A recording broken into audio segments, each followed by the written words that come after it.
The UK Met Office did not use dramatic language. They used institutional restraint. On May 26, they confirmed that the United Kingdom had broken its all-time May and spring heat record for the second consecutive day. Not its daily record. Its seasonal ceiling. The boundary that had stood since 1922 and 1944 was passed on Monday, and passed again on Tuesday. At Kew Gardens, the Met Office recorded 35.1 degrees Celsius. That is 95.2 degrees Fahrenheit, in London, in May. The previous spring ceiling was 32.8 degrees Celsius. This was not a narrow miss. This was 2.3 degrees Celsius beyond the old boundary. I want you to sit with this for a moment because the Met Office did not say unprecedented. They did not say shocking.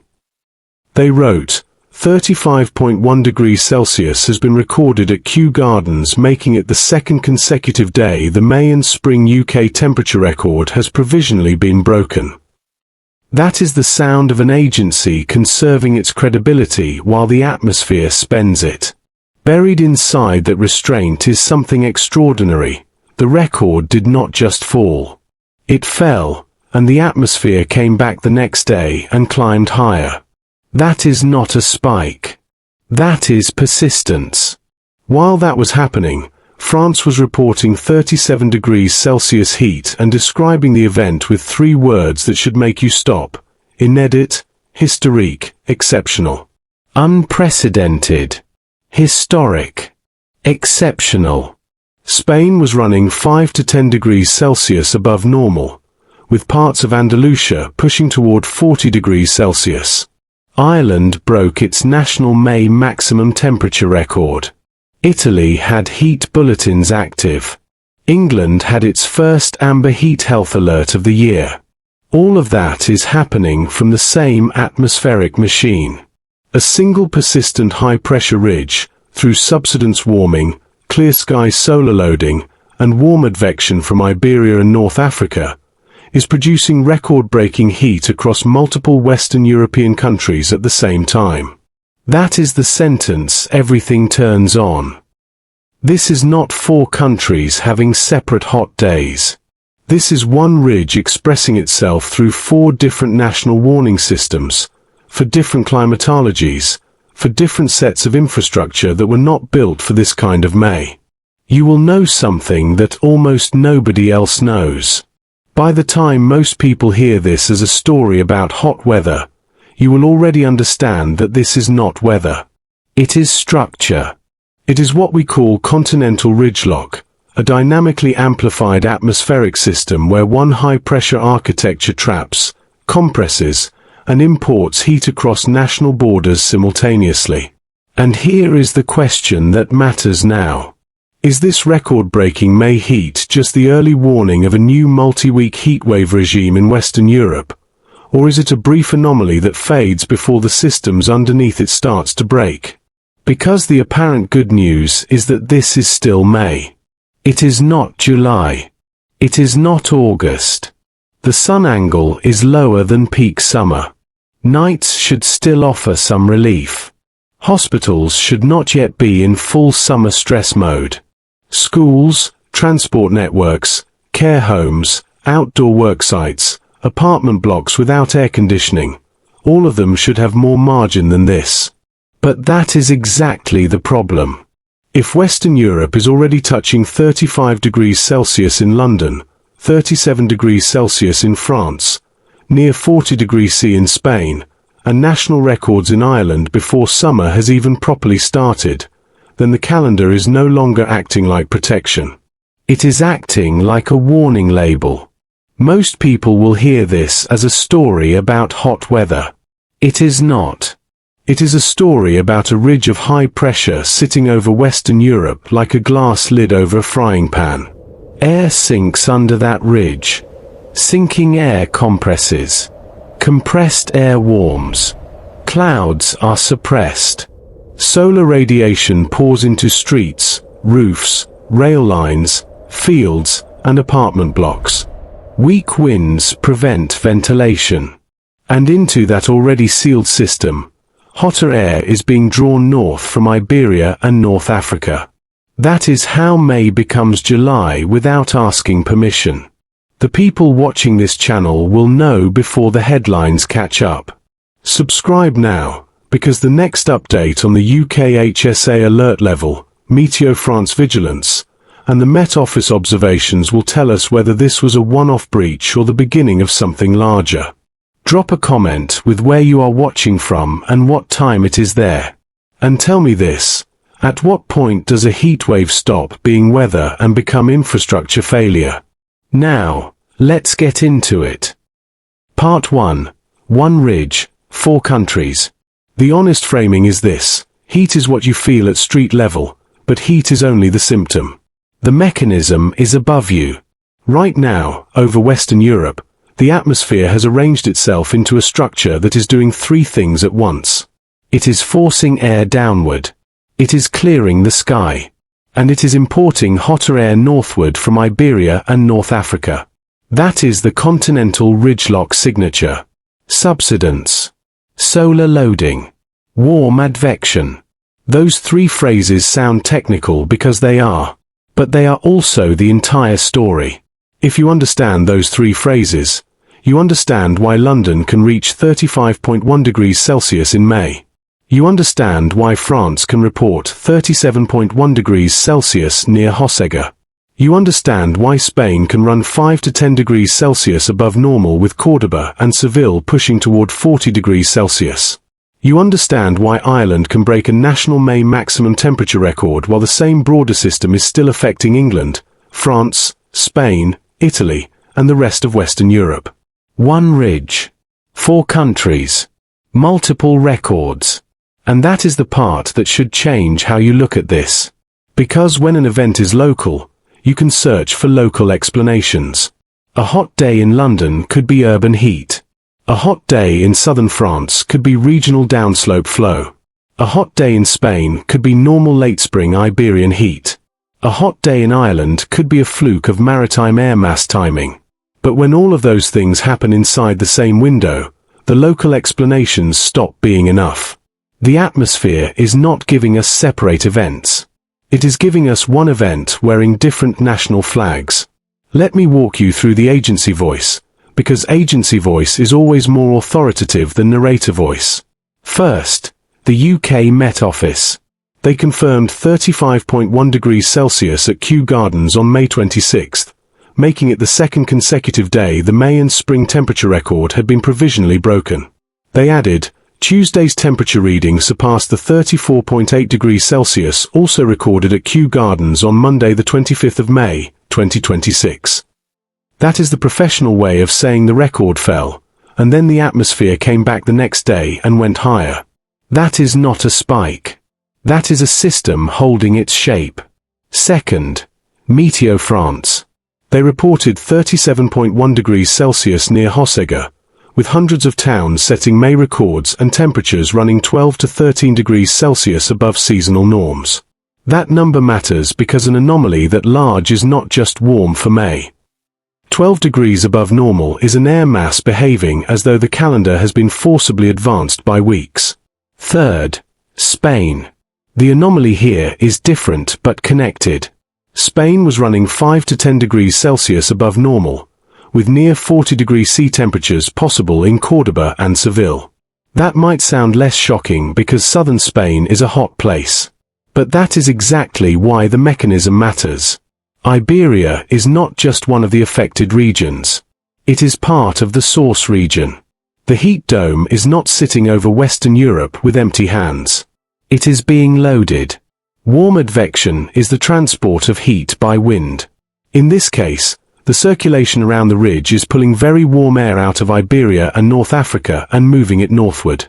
Think of it less like a stove turning on under Britain and France, and more like an oven door opening into a room that already has all the windows closed. The room warms faster because the air arriving is already hot. That is why the map matters more than any single thermometer. London is not isolated. Paris is not isolated. Dublin is not isolated. Bordeaux is not isolated. Madrid and Seville are not isolated. They are all inside a circulation pattern that is moving heat, compressing heat, and trapping heat. And the trapping is the part people miss. High pressure is often sold to the public as good weather. Sunshine. Dry skies. Pleasant conditions. That is the old language. And in a stable climate, for many locations, it was often accurate enough. But during an early season extreme heat event, high pressure becomes a lid. Inside that ridge, air descends. As it descends, pressure increases. As pressure increases, the air compresses. When air compresses, it warms. This is basic thermodynamics. You can feel the same principle in a bicycle pump when the barrel heats under compression. No flame is required. No new heat source is required in the ordinary sense. The act of compression itself raises the temperature. Now combine that with clear skies. Clouds normally interrupt incoming solar radiation. They reflect some energy back to space. They shade the surface. They slow the heating of pavement, stone, rail lines, rooftops, soil, and brick. Under a strong high-pressure ridge, cloud formation is suppressed. The air is sinking, drying, and stabilizing. So late May sun hits the ground for hours with very little interruption. That is solar loading. The term sounds sterile. The experience is not. I want you to imagine standing in an upstairs flat in London. It is 11 p.m. The Met Office says the temperature hit 35.1 degrees Celsius today. But the brick wall behind your bed does not know the record has already been broken. It is still releasing yesterday's heat into the room where you are trying to sleep. The window is open. No air moves. This is the second night this has happened. And the ridge is still overhead. Solar loading is a London brick terrace absorbing heat through the afternoon and releasing it into the bedroom after midnight. It is a Paris apartment block storing energy in stone and concrete. It is an Irish school building designed around keeping heat in, not getting heat out. It is a railway line expanding. It is a road surface softening. It is a hospital cooling system being asked to perform summer work before summer has officially arrived. The surface becomes a battery. But the brick is not dead. It is learning. Yesterday it absorbed heat for 6 hours. Last night it released that heat back into the bedroom for 8. Today it started warm. The ridge did not have to rebuild the heat from zero. It only had to add to what the brick already remembered. By the third day, the building itself has become a slow-burning fever that outlasts the afternoon sun. And then comes the third component, weak ventilation. A strong ridge does not just warm the air. It slows the atmosphere down. The same air mass sits over the same land for longer. That matters because heat damage is cumulative. One hot afternoon is uncomfortable. 2 hot afternoons with a warm night between them is different physics. The human body has less time to shed heat. Buildings have less time to cool. Roads and rail infrastructure do not reset. Care homes do not reset. Urban neighborhoods do not reset. So, when the Met Office says the record broke on Monday and then broke again on Tuesday, the deeper message is persistence.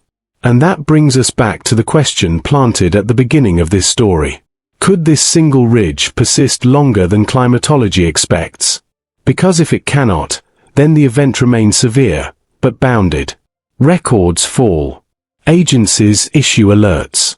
The air mass moves. The system vents. The surface cools. The human and infrastructure stress remains real, but the event has an exit. But if it can persist, then everything we just described changes category. The UK record is no longer just a number. France running 12 to 13 degrees Celsius above normal is no longer just an anomaly. Spain approaching 40 degrees Celsius is no longer just Iberian heat. Ireland breaking a May maximum record is no longer a curiosity. They become evidence that the ridge is not behaving like a passing warm spell. They become evidence of a blocked flow regime. And this is where the peer-reviewed literature becomes uncomfortable. Ruzi and colleagues, writing in Nature Communications in 2022, identified Western Europe as a heatwave hotspot, with heatwave trends increasing 3 to 4 times faster than the rest of the northern mid-latitudes. Their mechanism was not just general warming. It was atmospheric dynamics, more persistent double jet states, patterns that favor stuck circulation and blocked heat. That matters here because a ridge only becomes dangerous when it stops behaving like weather and starts behaving like architecture. A normal ridge moves. A dangerous ridge parks. The difference between those two outcomes is the difference between a hot day and a heat disaster. Vorted and colleagues, also in Nature Communications, looked at Western European heat extremes over the last 70 years and found that the region has warmed disproportionately. Their work linked part of that increase to circulation changes, especially more frequent southerly flow. That is the pathway by which heat from Iberia and North Africa gets drawn into France, Britain, Ireland, and surrounding regions.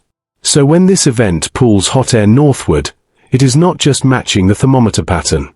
It is matching the circulation pathway described in the literature.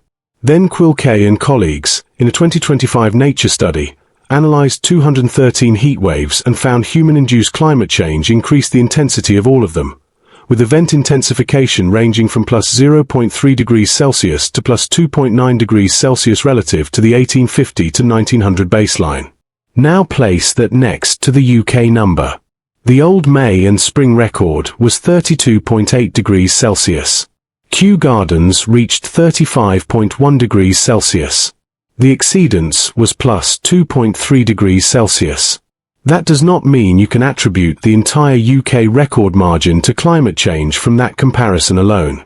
Attribution requires formal modelling. But it does mean the size of the record jump sits inside the range of intensification that modern attribution science has already documented for heat waves.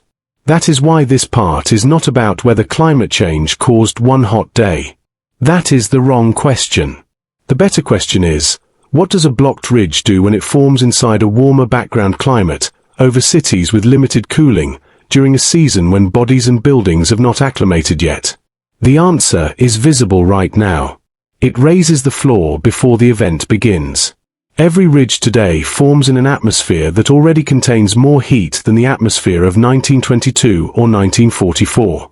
Every warm advection event starts from a warmer source region.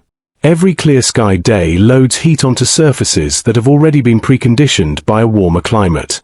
The ridge is the immediate mechanism. Human-induced warming is the loaded baseline. The two are not separate. They multiply. That is the scientific revelation here. The heat dome is not just sitting on top of Western Europe. It is revealing how much the baseline beneath it has moved. And this is why the old language starts to fail. A May heatwave sounds temporary. A warm spell sounds almost pleasant.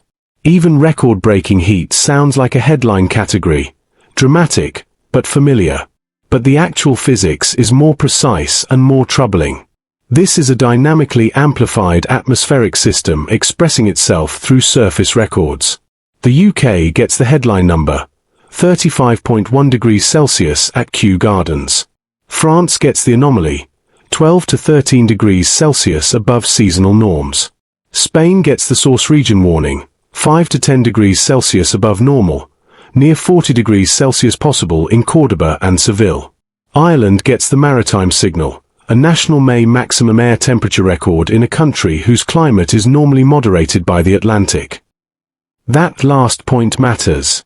Ireland is supposed to be buffered. The Atlantic does not eliminate heat risk, but it usually restrains extremes. When Ireland joins the record map, it tells you the air mass is not just hot. It is geographically expansive. It has crossed oceanic moderation and still arrived strong enough to break a May maximum temperature record. That is not a local failure. That is continental scale structure. Now, there is an apparent comfort here, and we need to be honest about it. Heat domes eventually break. Blocking patterns eventually shift. Ridges do not last forever. The jet stream moves. Troughs undercut. Cooler Atlantic air can return. Thunderstorms can develop along boundaries. Forecasts can show relief. That is the false resolution trap. Because yes, the ridge may weaken.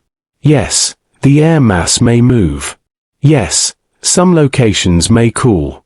But the damage pathway does not end the moment the afternoon maximum falls by a few degrees. Heat is stored. It is stored in buildings, asphalt, soil, railway beds, concrete walls, roofs, and bodies. A city does not return to normal just because the synoptic chart begins to improve. The human body does not fully recover if the night stays warm. A hospital does not regain capacity just because the daily high drops below the record. The risk shifts from headline temperature to accumulated load. That is why early season heat is so dangerous. In August, people at least expect heat. In May, the systems are not psychologically or operationally in full summer mode.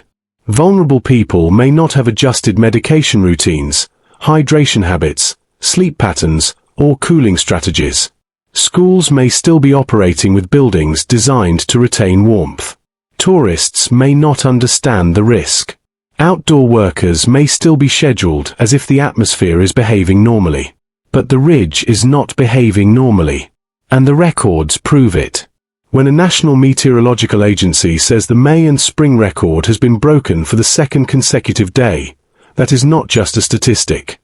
It is an operational marker that the atmosphere has exceeded the known envelope for that season. When France calls the event unprecedented, historic, and exceptional for May, those are not words being used casually. Météo-France is not a tabloid. Agencies like that are trained to conserve language. Their restraint is part of their credibility. So, when the language escalates, you should not discount it because it sounds official.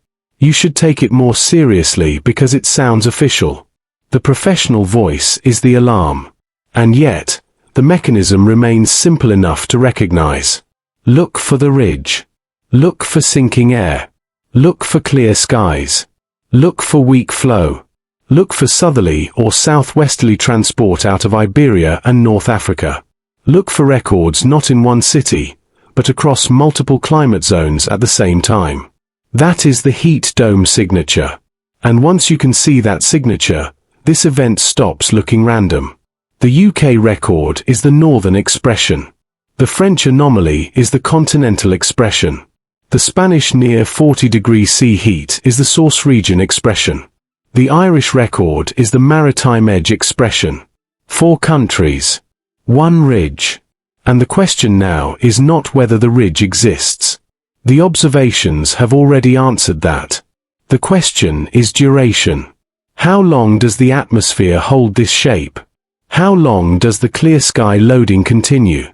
How long does the warm advection persist? How long before ventilation returns?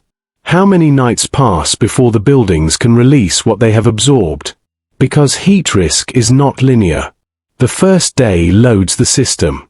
The second day removes the recovery window. The third day starts to reveal who and what was already close to failure. That is why the spine question deepens here. Could this single ridge persist longer than climatology expects? Because if it does, then the records we have already seen are not the conclusion. They are the warning layer. And if it does, these are the cities already under lethal strain. Part 2. How May became ready. 5 days before London broke the record, France was already heating. That is the part that changes the story. The public saw the headline on May 26, Kew Gardens. 35.1 degrees Celsius. The second consecutive day the UK May and spring record had been broken. Ireland breaking its own May maximum.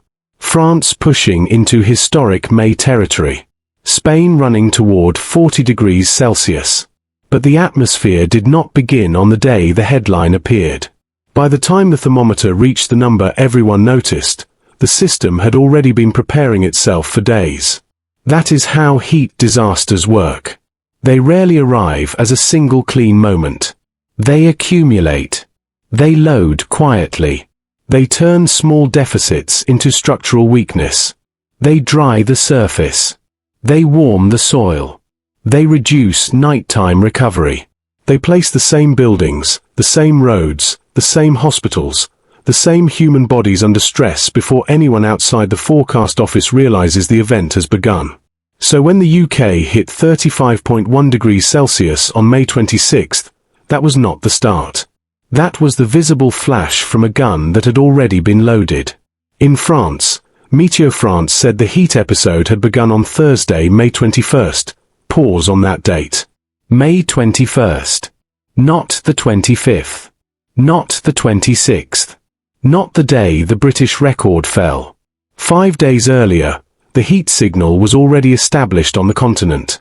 And Météo-France did not describe it with casual language. Their wording was, La France connaît depuis jeudi 21, my union episode Delaware Chaleur inédit, historique, exceptional pour un mois de mai, qui va se poursuivre jusqu'au weekend. Forgive my French, that's the best I can do for now. Let's continue. France has been experiencing, since Thursday, May 21st, a heat episode that is unprecedented, historic, exceptional for the month of May, and it will continue through the weekend. That sentence is not written for drama. That is the point. It is written in the controlled voice of a national meteorological agency. And when an agency trained to avoid exaggeration uses 3 escalating descriptors in a row, unprecedented, historic, exceptional, you should hear that as a siren, not as decoration. The professional language is the alarm. Now place that in the timeline. May 21st, France enters an exceptional early heat episode. May 25th, Kew Gardens reaches 34.8 degrees Celsius, breaking the UK May and spring temperature record. May 26th, Kew Gardens reaches 35.1 degrees Celsius, breaking that same record again. May 26th into the 27th, Ireland reports a national May maximum air temperature record, while Munster is forecast at 25 to 31 degrees Celsius and Leinster at 22 to 29 degrees Celsius with severe thunderstorms possible. That is not randomness. That is progression. And progression is the thing disaster systems analysts look for, because disasters are not defined by the most dramatic number. They are defined by the sequence that makes the number matter. The mechanism is simple enough. One ridge, for countries. But the mechanism was not sudden. It had a run-up. It had a loading phase. It had warning language. It had heat already underway in France before the UK reached the number everyone saw. That makes the record more alarming in retrospect. Because the record was not a surprise explosion. It was the predictable surface expression of a system that had already prepared the ground. Start at the ground. Late May sun is already strong enough to matter. It is not July sun, but it does not need to be. Under clear skies, with cloud formation suppressed by sinking air, solar radiation has hours to load energy into the surface. Fields warm. Pavement warms. Rooftops warm. Brick walls warm. Rail beds warm. School buildings warm. Apartment blocks warm. The surface becomes storage. And that storage changes the next day. A cooler landscape can absorb the first pulse of heat with more margin. A pre-warmed landscape cannot. Once soils, streets, buildings, and interior spaces begin the day already warm, the next afternoon does not start from zero. It starts from yesterday's residue. That is what we call thermal carry-forward. This is the key skill for reading a heat wave. Do not only track the daily maximum. Track what the system carried into the next day. A 35 degrees Celsius afternoon after a cool night is one kind of risk. A 35 degrees Celsius afternoon after multiple days of warming, weak ventilation, and incomplete overnight recovery is a different risk entirely. The thermometer may show the same number. The body does not experience the same event. Neither does infrastructure. A rail line that expanded yesterday is not in the same condition today. A hospital cooling system that ran hard yesterday is not starting fresh today. A care home that failed to cool overnight is not entering the next afternoon with restored margin. A city apartment with brick walls and no air conditioning is not simply hot. It is carrying heat forward like debt. And in a heat wave, debt compounds. That is why the May 21st date matters. France did not just get hot on the day the UK record broke. France had already been under heat long enough for the surface and the people inside the surface to begin accumulating load. The official record came later. The physical preparation came first. Now look at the air. The high-pressure ridge was doing what high-pressure ridges do. Air descended. Descending air compressed. Compressing air warmed. Clear skies increased solar gain. Weak flow prevented ventilation. But this ridge had another advantage. It was being fed. The heat was not only being generated locally under the dome. Hotter air was being transported northward from Iberia and North Africa. That is warm advection. It sounds harmless until you understand the arithmetic. A high-pressure ridge over Western Europe is already a lid.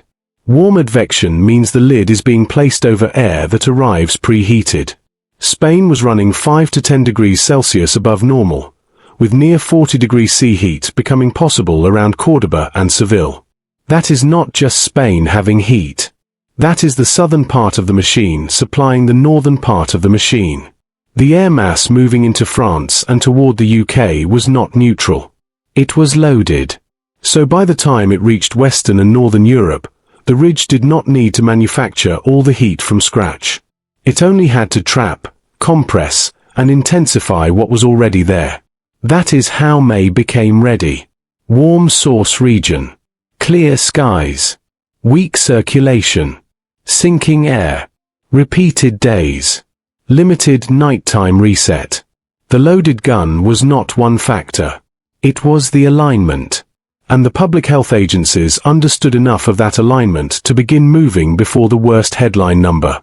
The UK Health Security Agency issued its first Amber Heat Health Alert of 2026. The phrases attached to that alert matter: high temperatures may put vulnerable people at increased risk. Health and social care services should prepare. Pause on amber. Amber is not red. Amber is not the maximum. Amber is easy to emotionally discount because it sounds intermediate. It sounds like caution, not crisis. That is the trap. In a health system, amber does not mean harmless. Amber means the risk has moved out of the background and into operational planning. It means the event is no longer just meteorological. It has crossed into hospitals, care homes, medication risk, dehydration risk, ambulance pressure, staffing, social care visits, and the question of who can physically cool down. Heat becomes a disaster when the atmosphere exceeds the cooling capacity of the systems underneath it. That includes human bodies. The body cools itself by moving heat outward. Blood flow shifts toward the skin. Sweat evaporates. Heart rate rises. Fluid levels fall. The cardiovascular system works harder. For healthy adults with shade, water, rest, and cool nights, that burden can be manageable. But take away the cool night. Put someone in an upstairs flat. Add heart disease, kidney disease, diabetes, dementia, certain medications, limited mobility, or social isolation. Now heat is no longer uncomfortable weather. It is a physiological narrowing of options. The math gets brutal very quickly.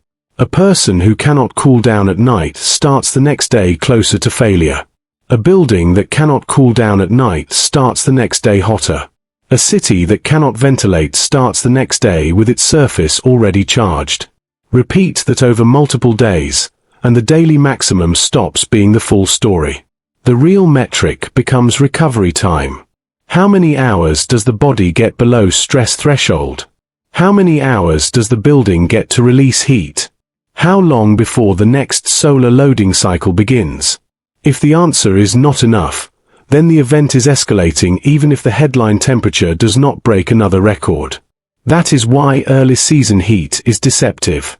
People think danger rises only with the number. 40 is dangerous. 35 is less dangerous.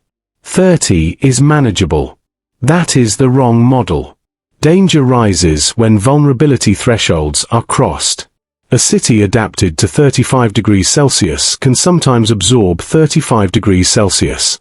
A city not adapted to 35 degrees Celsius in May may not. A school built to retain heat in winter may become unsafe long before the thermometer reaches a desert number. A rail network designed around historical extremes may begin imposing speed restrictions before the public thinks of the situation as a disaster. A care home without adequate cooling may become dangerous while the weather app still shows a number that looks survivable. This is why May is not protection. May is exposure. The systems are not fully in summer posture. People are not acclimated. Buildings are not pre-managed for heat. Tourists are not prepared. Outdoor workers may still be operating on normal spring assumptions. Schools may not have heat protocols ready. Health systems are still transitioning out of winter and spring pressures, not yet fully arranged for sustained summer heat. And then the ridge arrives early. That is the historical echo. Western Europe has lived through deadly heat before. The continent knows, in institutional memory, that heat can kill at scale. But the memory is often attached to August, to deep summer, to an obvious season of danger. This event is different because it is arriving before the psychological calendar is ready. It is not just that May became hot. It is that May became operational. And the agencies responded accordingly. Météo-France moved into heat vigilance language. UKHSA issued amber and yellow heat health alerts. Met Office records were not isolated trivia, they were embedded in a larger warning environment. Italy had heat bulletins active from May 25 onward, with Level 2 and Level 3 thresholds describing elevated risk conditions, especially when they persist for 3 or more consecutive days. Persistence again. That word keeps coming back because it is the hinge. A heat spike tests tolerance. A persistent heat event tests systems. And systems fail differently from people. They do not always fail in a cinematic way. They degrade. They slow. They strain. Response times lengthen. Cooling demand rises. Wind output can fall under stagnant high pressure. Hospitals see more heat-related stress. Care workers make more visits. Rail operators adjust service. Schools improvise. People with money buy fans, portable air conditioners, hotel rooms, train tickets out of the city. People without money stay where the heat is. That is what a loaded atmosphere does when it meets unequal infrastructure. It sorts people by cooling access. And it does it quietly. This is why the term heat dome can be misleading. It sounds like a weather object, something above us. But the disaster is not only above us. The disaster is the interaction between the dome and everything underneath it. The same ridge over a landscape with widespread air conditioning, reflective roofs, shaded streets, cooled public shelters, resilient rail, and strong social care produces one outcome. The same ridge over undercooled housing, dense cities, vulnerable populations, unprepared tourists, stressed hospitals, and buildings designed for a cooler past produces another. The atmosphere supplies the hazard. The built environment decides how much of that hazard becomes harm. And in Western Europe, many cities were designed around a different thermal assumption. Keep heat in. Block damp. Capture winter warmth. Preserve energy in cold seasons. That design logic made sense in the climate that shaped those buildings. But under a May heat dome, the old advantage flips. A home designed to retain heat becomes a heat trap. A school designed for cool maritime weather becomes a solar-loaded box. A city built in stone and brick becomes thermal memory. That is why the France timeline matters so much. 5 days of heat before the UK record means this was not a single-day anomaly. It means parts of the continent were already accumulating load before the northern edge of the event reached its most shocking numbers. Now bring Ireland into the picture. Ireland is not supposed to be the center of a continental heat emergency. Its climate is moderated by the Atlantic. Marine influence matters. Cloud matters. Wind matters. The usual Irish weather pattern provides ventilation that many continental cities do not get. But Ireland broke a national May maximum record in the same event window.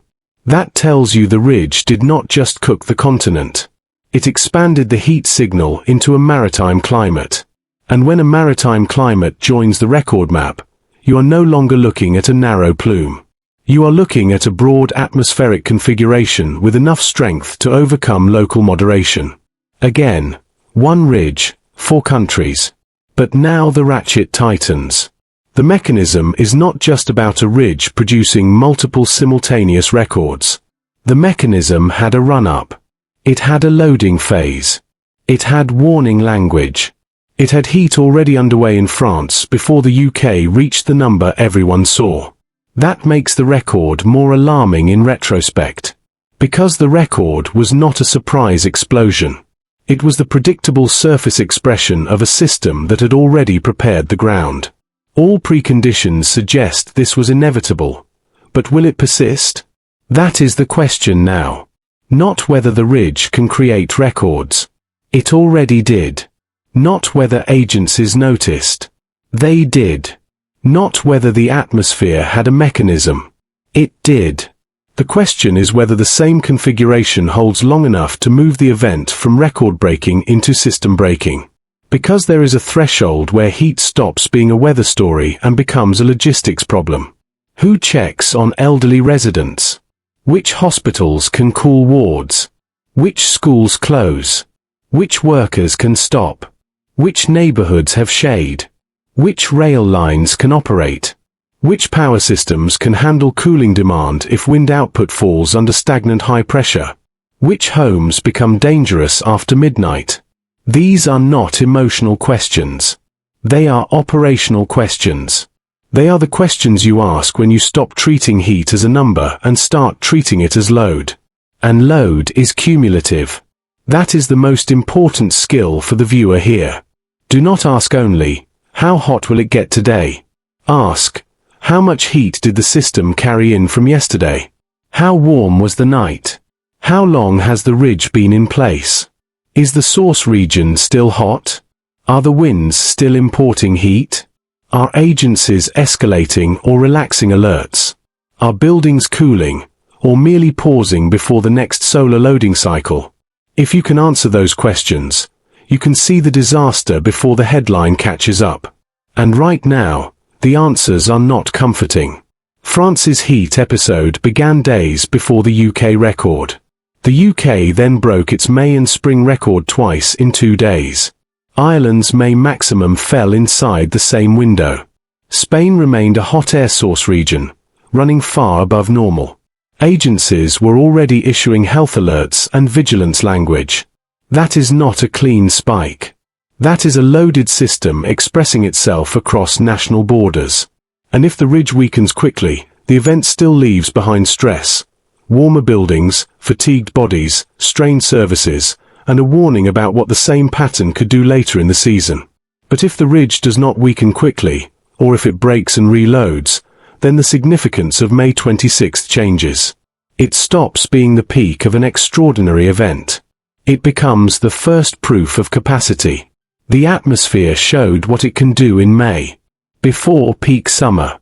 Before the longest heat retention nights. Before the full seasonal build-up. Before infrastructure has had weeks to adapt. That is what makes this uncomfortable. May did not become dangerous because one thermometer hit a strange number. May became dangerous because the atmosphere, the land surface, the cities, and the public health systems all lined up in a way that turned early season heat into cumulative load. The gun was loaded before anyone heard the shot. And these systems are only beginning to feel the stress. Part 3, 2003 to 2019 repeats.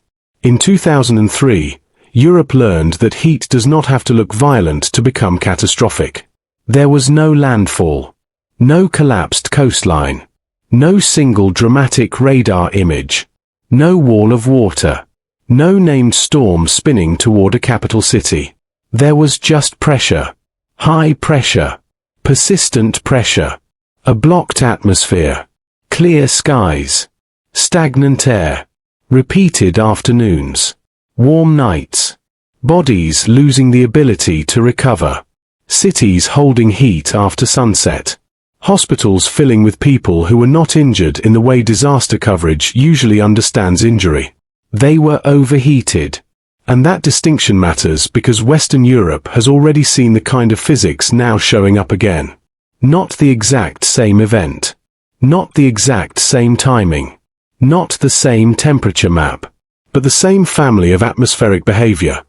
Persistent high-pressure anomalies, blocked flow, suppressed ventilation, and heat accumulating faster than institutions can respond. This is where the current May event stops being a strange one-off and starts looking like part of a documented pattern. The invisible mechanism is simple enough. One ridge producing multiple national records. The preconditioning is what makes it worse. The atmosphere loaded itself before the public saw the headline number. Now we add the historical layer. Because Europe has historical memory for this pattern. And that memory is not abstract. The summer of 2003 remains the emotional anchor for modern European heat risk. The exact toll still needs prime resource verification inside this pack, so we are not going to pretend precision where we do not have it. But the event is widely documented as causing tens of thousands of excess deaths across Europe. Tens of thousands. Not because people did not know summer could be hot, but because the heat persisted, nighttime relief failed, vulnerability accumulated, and institutions underestimated how quietly heat can kill. That is the lesson. Heat does not need to destroy the street to kill the person inside the building. And when policy fails around heat, it often fails because the event looks survivable until the mortality curve says it was not. This is why the current May event deserves historical framing. Not because May 2026 is identical to 2003. It is not. But because the operational question is the same. When a persistent ridge parks over Western Europe, how long before meteorology becomes public health, and how long before public health becomes system failure? That is the timeline policymakers have to read. The first phase is atmospheric. A ridge forms. Air descends. Clouds are suppressed. Winds weaken. Heat is advected north. The second phase is environmental. Soil warms. Buildings load. Pavement stores energy. Nights fail to reset the system. The third phase is human. Vulnerable people lose margin. Dehydration rises. Cardiovascular strain rises. Care systems work harder. The fourth phase is institutional. Hospitals, care homes, transport systems, energy grids, schools, and employers discover that the official temperature is not the same thing as the operational temperature. And by the time that fourth phase is visible, the first three phases have already happened. That is what 2003 taught Europe. Now move forward to 2018. Northern Europe experienced a persistent high-pressure anomaly over Scandinavia. That pattern produced heat and drought from May to July, and the effects reached as far as Ireland. Pause on the dates. May to July. Not one weekend. Not one hot spell. A multi-month pressure configuration with enough persistence to shape heat, drought, agriculture, water stress, and fire risk across Northern Europe. That is the historical echo inside the current event. When we ask whether this May 2026 ridge is a brief anomaly or the early signal of a longer regime, 2018 is the year that prevents easy comfort. Because 2018 showed that high-pressure anomalies in Northern Europe can persist long enough to move from weather into season-scale consequence. This is the difference between an event and a regime. An event is what you live through. A regime is what reorganizes everything underneath it. And policy analysts care about regimes because budgets, hospitals, crops, school calendars, rail systems, power markets, water supplies, and labor protections are not built around isolated record days. They are built around assumptions about frequency and duration. If the extreme is rare, you absorb it. If the extreme repeats, you adapt. If the extreme becomes a regime, adaptation becomes a race against physics. The 2018 Scandinavia pattern matters because it was a high-pressure anomaly that did not behave like a passing visitor. It stayed. It dried the landscape. It extended heat stress. It reached regions that normally rely on maritime moderation. It showed that Northern Europe can enter a blocked summer state where the atmosphere stops providing the relief that older planning assumptions depend on. Now place the current May event beside that. France's heat episode began on May 21st. The UK broke its May and spring record on May 25th, then broke it again on May 26th. Ireland reported a national May maximum record in the same window. Spain was running 5 to 10 degrees Celsius above normal and acting as part of the hot air feed. France was reporting temperatures 12 to 13 degrees Celsius above seasonal norms. This is not the same as 2018. But it rhymes. Early timing. High pressure. Persistence question. Northward heat reach. Maritime edge records. Public health alerts. Infrastructure exposure. That is the recurrence pattern. Not identical events. Repeated mechanisms. And then 2019 gives us the attribution layer. In July 2019, Western Europe saw another extreme heat event affecting France, the UK, and the Benelux region. Attribution work found that climate change elevated temperatures by 1.5 to 3.5 degrees Celsius. That range is not a slogan. It is the policy-relevant number. Because 1.5 to 3.5 degrees Celsius is the difference between a serious heat wave and a record-shattering one. It is the difference between a city operating near threshold and a city crossing it. It is the difference between a railway line tolerating thermal expansion and needing speed restrictions. It is the difference between a care home being uncomfortable and becoming dangerous. Heat does not scale gently. At the margins, 1 or 2 degrees can decide whether a system stays inside its design envelope. This is why the 2019 attribution finding matters for May 2026. It tells us that the modern atmosphere does not merely host the old patterns. It intensifies them. Blocking still matters. High pressure still matters. Warm advection still matters. But those mechanisms now operate on a warmer baseline. The ridge is the hand. Climate change is the loaded dice. And the outcome is a heat event that can break old records not just because the weather pattern is strong, but because the starting point is higher before the event begins. That is the policy problem. Most infrastructure is not designed for the new combination.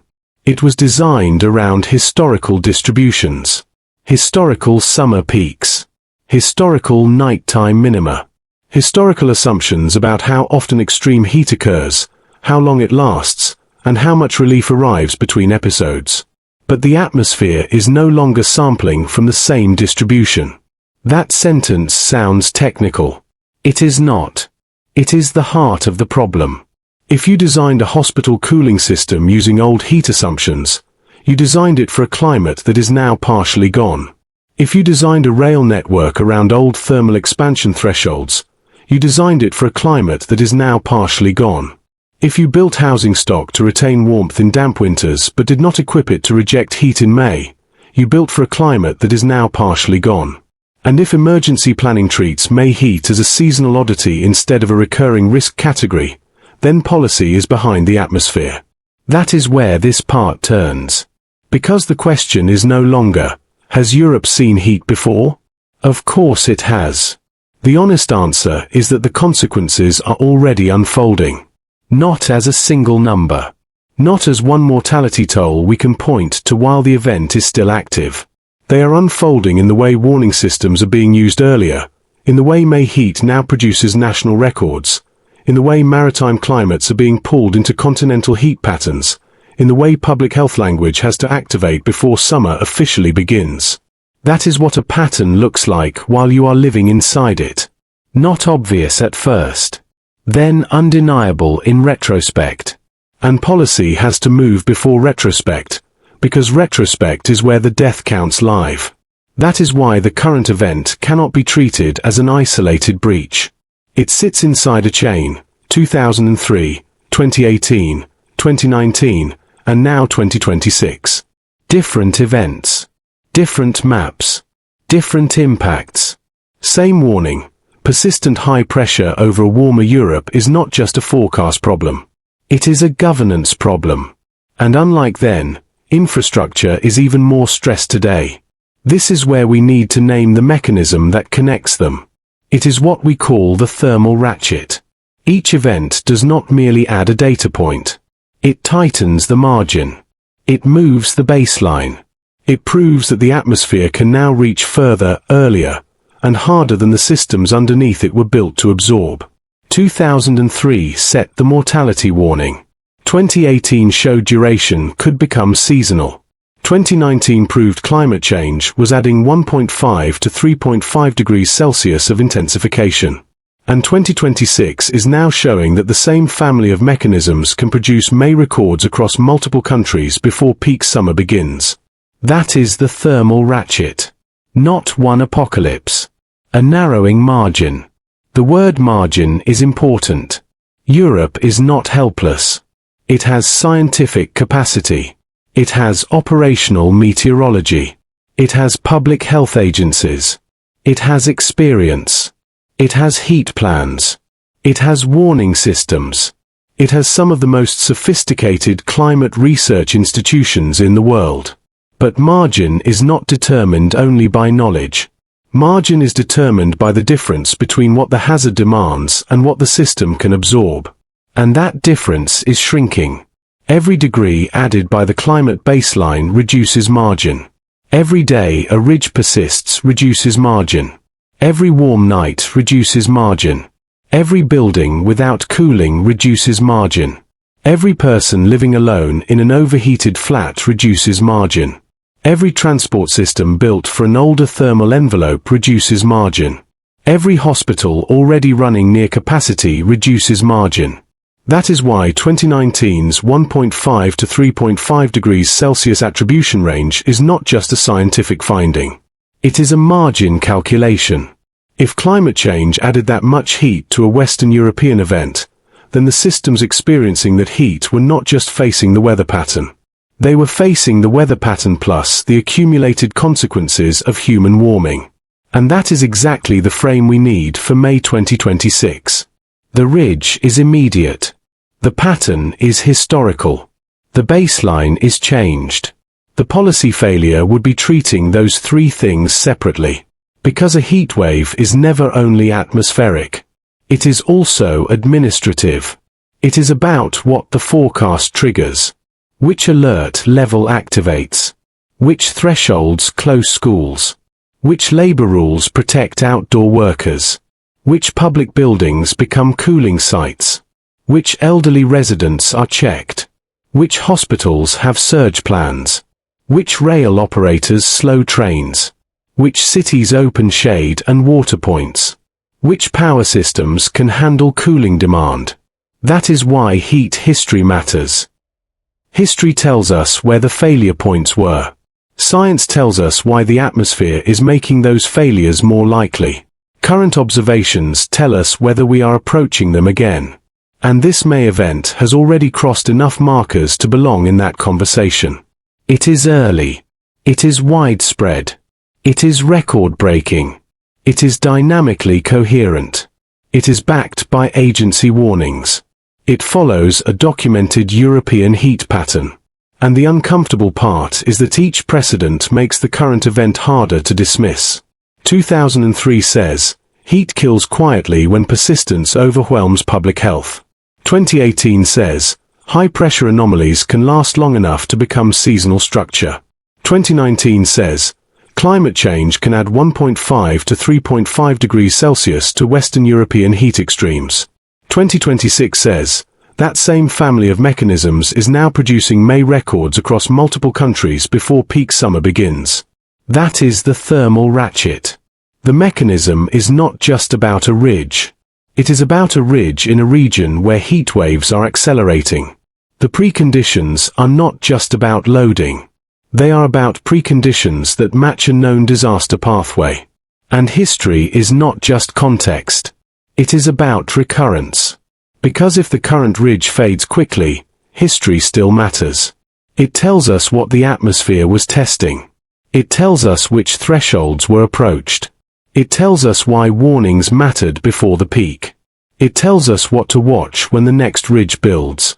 But if the ridge persists, or if another ridge reloads later in the season, history becomes more than context. It becomes preview. That is the part no serious policy analysis can ignore. The old European heat disasters were not failures of thermometers. They were failures of duration, vulnerability, and readiness. The same variables are present now, only the baseline is warmer, the built environment is more stressed, and the records are arriving earlier. So do we face a repeat of decades-long consequences? The honest answer is that the consequences are already unfolding. Not as a single number. Not as one mortality toll we can point to while the event is still active. They are unfolding in the way warning systems are being used earlier, in the way May heat now produces national records, in the way maritime climates are being pulled into continental heat patterns, in the way public health language has to activate before summer officially begins. That is what a pattern looks like while you are living inside it. Not obvious at first. Then undeniable in retrospect. And policy has to move before retrospect, because retrospect is where the death counts live. Part 4. Across Western Europe. Start in London. Not because London is the whole story. It is not. Start there because London gives the event a number that the public can understand immediately. 35.1 degrees Celsius at Kew Gardens. That is the kind of number that cuts through abstraction. You do not need a synoptic chart to feel what that means in a city built largely around retaining warmth, not rejecting it. Brick terraces. Converted lofts. Upstairs flats. Classrooms with windows cracked open and no mechanical cooling. Buses and tube platforms where ventilation becomes the difference between discomfort and medical risk. The Met Office record is the clean meteorological fact. The UK Health Security Agency Amber Alert is the operational translation. And those two things are not the same. The thermometer tells you what the atmosphere did. The Amber Alert tells you what that atmosphere may do to people. Pause on the UKHSA language. High temperatures may put vulnerable people at increased risk and health and social care services prepare. That is not dramatic language. It is restrained, procedural, institutional. But this is exactly why it matters. Public health agencies do not write like disaster trailers. They write for hospitals, care homes, ambulance services, GPS, councils, and social workers. When that language appears, the weather has crossed a boundary. It is no longer just forecast. It is workload. It is triage before the calls arrive. And in England, the vulnerability is not evenly distributed. Heat does not fall on a blank map. It falls on housing stock, income, age, health, occupation, and access to cooling. It falls on people in top-floor flats. It falls on older residents who may not feel thirst as clearly. It falls on people taking medications that affect fluid balance. It falls on outdoor workers who cannot simply move the job indoors. It falls on schools where the building was designed to keep children warm through damp winters, not cool through record May afternoons. That is the local face of the UK event. But now move across the channel. France is not experiencing the same event in the same way. The temperature map is different. The building stock is different. The warning system is different. The public memory is different because France carries 2003 in its institutional nervous system. And that memory matters. Météo-France described the current episode as inédit, historique, exceptional for May. Unprecedented. Historic. Exceptional. Again, pause on the restraint. A national meteorological service does not need poetic adjectives to get attention. When it uses them anyway, especially stacked together, it is telling you the observed atmosphere has moved beyond the ordinary language of forecast discussion. France is warmer than the UK in the obvious sense. But that does not make the impact simple. In southern and western France, 37 degrees Celsius heat in May is not just an afternoon number. It is an early season stress test on cities that have already spent decades learning that heat can kill quietly. Paris, Bordeaux, Toulouse, Lyon, Marseille. Each one has different exposure, different surface materials, different ventilation corridors, different tree cover, different social vulnerability. And yet the same physics is overhead. Air descends. Clouds are suppressed. Solar loading continues. Warm air feeds northward from Iberia and North Africa. Winds weaken. Nights lose their recovery power. That is the signature. If you are watching this as an operational forecaster, you do not just look at the red shading on the temperature map. You ask what sits under it. How much of the population lives without air conditioning? How many schools can keep classrooms below safe thresholds? How many workers are outside during peak heat? How many tourists arrived with spring clothing and no understanding that May has become a heat risk month? How warm are the nights? How many days has the surface already been loading? That is how you read a heat wave properly. Not as color on a map. As exposure under color. Now move south into Spain. Spain is often where viewers make the wrong mental move. They hear Spain and heat in the same sentence and think, of course. Spain is hot. Andalusia is hot. Córdoba and Seville approaching 40 degrees Celsius sound severe, but familiar. That is exactly why this event needs disciplined interpretation. Spain is not just another country experiencing the heat. Spain is part of the atmospheric supply chain. When Spain runs 5 to 10 degrees Celsius above normal and near 40 degrees C heat becomes possible in Córdoba and Seville, that does two things at once. Locally, it increases heat stress in cities that already know extreme heat. Regionally, it feeds the ridge with preheated air that can be transported northward into France, Britain, Ireland, and surrounding areas. Spain is both victim and source region. That is the atmospheric architecture. And in Spain, the vulnerability profile is different again. There is more cultural memory of heat. There is more infrastructure in some places designed around summer extremes. There are siestas, shade traditions, shutters, courtyards, cooling strategies that developed over generations. But do not confuse adaptation with immunity. A city adapted to historical heat can still be pushed beyond its margin when heat arrives early, intensifies beyond normal, or persists overnight.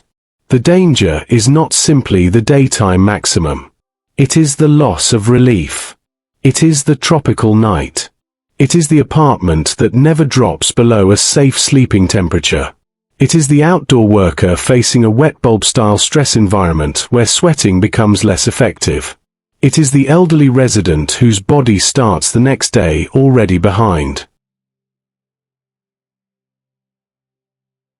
Spain's face of the event is familiar heat pushed outside its expected envelope. France's face is exceptional May heat inside a system still haunted by past mortality. The UK's face is record heat colliding with undercooled buildings. Same ridge. Different failures. Now move northwest to Ireland. Ireland is the one that should make people recalibrate. A national May maximum record in Ireland is not just another number. Ireland sits at the Atlantic edge of this story.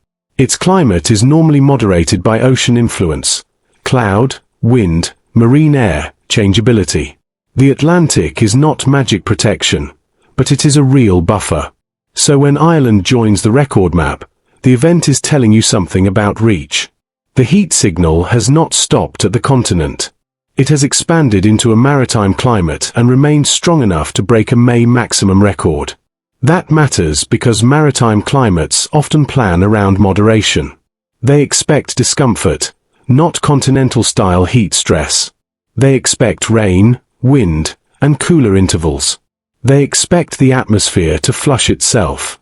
But under a strong ridge, the flush does not always arrive on schedule. In Munster, forecasts in the 25 to 31 degrees Celsius range are not just warm spring weather. They are heat stress for people, buildings, roads, farms, and public services arranged around a cooler baseline. In Leinster, temperatures in the 22 to 29 degrees Celsius range with severe thunderstorms possible show another face of the same pattern. Heat accumulating enough energy that when boundaries finally arrive, the atmosphere may release it violently. That is the operational point. Heat is not isolated from storms. Heat loads the lower atmosphere. Moisture and instability can build. A ridge can suppress activity for a time, but when the cap weakens or a boundary intrudes, the same heat that made the day dangerous can help make the evening unstable. Ireland's face of the event is not just temperature. It is the breakdown of the old assumption that the Atlantic always moderates extremes fast enough to keep risk low. Now move southeast into Italy. Italy is not the headline number in the same way the UK is. But Italy gives the event a different kind of signal: heat health bulletins. The Ministry of Health had bulletins active from May 25 onward. Level 2 means elevated temperatures can negatively affect health, especially vulnerable subgroups. Level 3 means elevated risk conditions persist for 3 or more consecutive days. That last phrase is the hinge: 3 or more consecutive days. Italy's system is not only asking, how hot is it? It is asking, how long does the risk persist? That is what mature heat health systems understand. Duration is not an accessory to heat risk. Duration is the risk multiplier. 1 day can be managed. 2 days begin to expose weakness. 3 days move vulnerable bodies and buildings into a different category. This is the dangerous arithmetic: high daytime load, warm night, repeated day, shrinking recovery window. And Italy knows this. Its bulletins are designed around the human consequences of heat, not just the meteorological anomaly. That is why Level 2 and Level 3 language matters. These are thresholds where weather becomes health planning. They are not decorative colors. They are activation points. So now we have 5 faces. The UK, a national seasonal record and an amber health alert. France, exceptional May heat and heat vigilance language. Spain, near 40 degrees C risk and a hot air feed into the wider ridge. Ireland, a maritime edge May maximum record. Italy, health bulletins measuring persistence and vulnerable populations. Different countries, different agencies, different thresholds, different social systems. One atmospheric architecture. And that is where the spine question sharpens. Is this a one-off or a system-wide failure? Because a one-off is bad, but bounded. A one-off breaks records, stresses hospitals, disrupts schools, and then exits. You learn, recover, write reports, adjust plans. A system-wide failure is different. A system-wide failure is when the same ridge exposes the same basic weakness across multiple countries at once. Not enough cooling, not enough shade, not enough nighttime relief, not enough infrastructure margin, not enough social protection for people whose homes, jobs, or health status make heat unavoidable.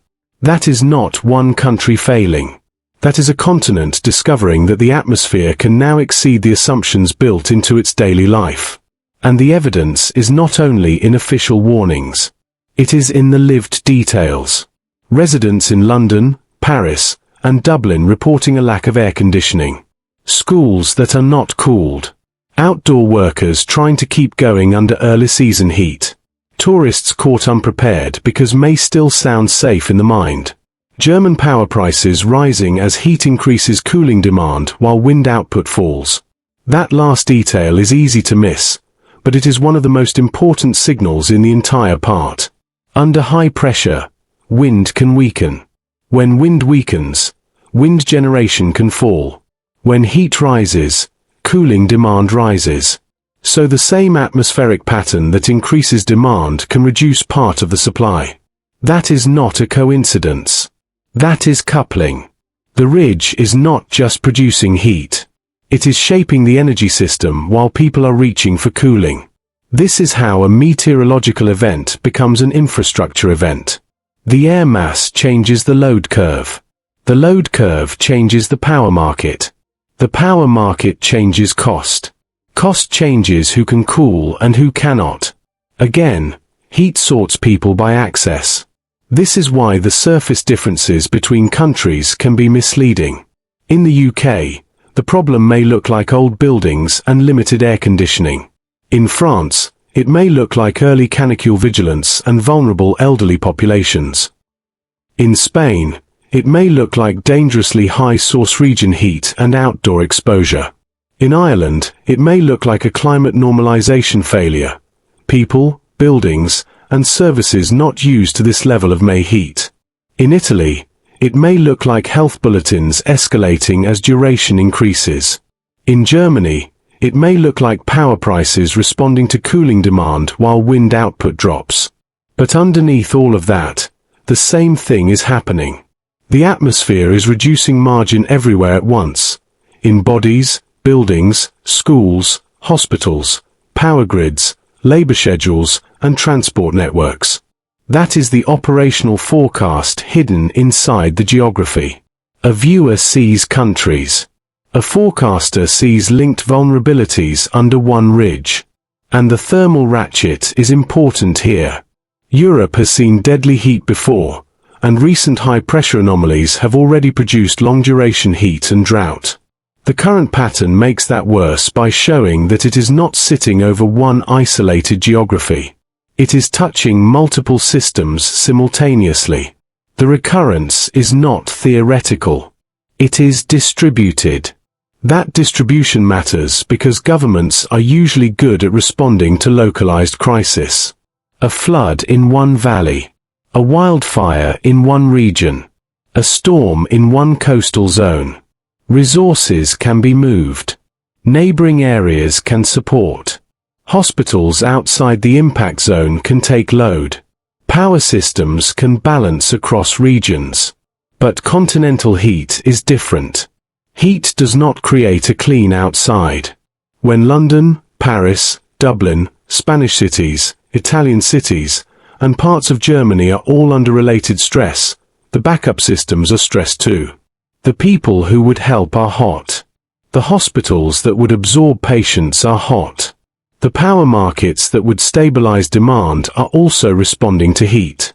The tourists who might leave one city may travel into another hot one. Outdoor labor protections become a multi-country problem. Food, energy, health, transport, and care all start feeling the same pressure from the same atmospheric feature. That is why across Western Europe is not just a geographic phrase. It is a risk category. The important skill here is learning to identify local infrastructure vulnerability under systemic heat. Start with the official threshold. Is there a heat health alert? Amber in England. Vigilance canicule in France. Level 2 or Level 3 bulletins in Italy. These are institutional markers that the weather has crossed into health risk. Then look at building exposure. How many homes are uncooled? How many upper floor units? How much brick, stone, concrete, asphalt? How much shade? How much nighttime ventilation? How many schools rely only on opening windows? Then look at occupational exposure. Who has to work outside? Construction workers, delivery riders, agricultural workers, road crews, tourism workers, emergency responders, people paid hourly who cannot afford to stop, people whose risk is treated as personal endurance until a medical event proves otherwise. Then look at visitor exposure.